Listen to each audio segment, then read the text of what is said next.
Hello, akkam jirtu ashamaa kabajamtoota keenya kanneen karaa TikTokii wal beeknuu fi karaa YouTubeii kootiitiin wal beeknu hundi keessanuu akkam jirtu nageenyi keenya bakka jirtutti isin haa qaqqabu isiniin jecha waan tokkoon isin agarsiisuu barbaade namoonni YouTubeii koo sabiskiraayib naa gootan karaa kanaan waa'ee TikTokii gaaffii na gaafataa turtanii gaaffiin keessanis maal turee namoonni monetized taanee followersiin keenya 10,000 ol taanee fi namoonni maallaqa keessaa qabnu akkamitti exchange goone kennina jettanii na gaafataa turtan. Tokkoffaa namoonni YouTube wanni TikTokiin keessan isinii kennuu didee yookaan isin rakkise update gootu. Update immoo kan isin gootan Play Store keessaani.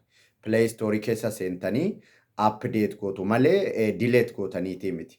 Fakkeenyaaf Play Store keessa gallee akkamitti update goona kan jettaniif isiniin agarsiisa jechuudha. Play Store keessan keessa seentanii Play Store bakka jedhuun seentu bakka download gootanii buufattan jechuudha. Play Storein kunooti fakkeenyaaf Play Store kana keessa nan seena.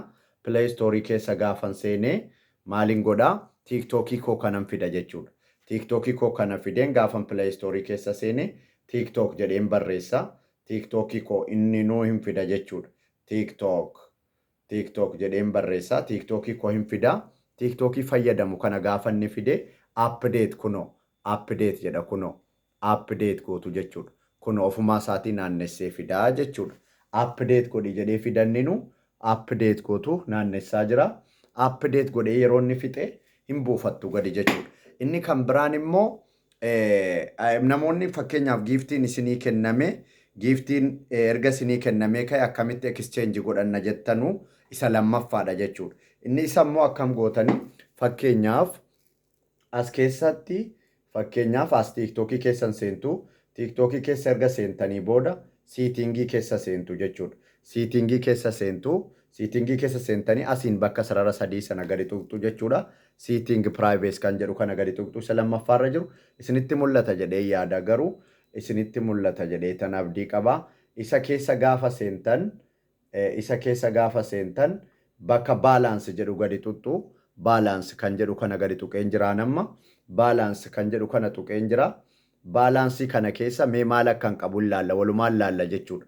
Hagam akkan keessaa qabu sin ilaalla. Mee balance kana akkamitti akka exchange gootan isin agarsiisuuf akkasinitti utoonni keessatti isin jalaan gubatin exchange gootanii baaftanii namaa kennitan isin agarsiisuuf. Yes kuno ani coinii meeqan qaba keessa ani coinii coinii ja'an qaba coinii ja'a fi coinii ja'a fi saantima 3 qaba. Sana bakka exchange jedhu sana tuqxanii gadi baafattu jechuudha.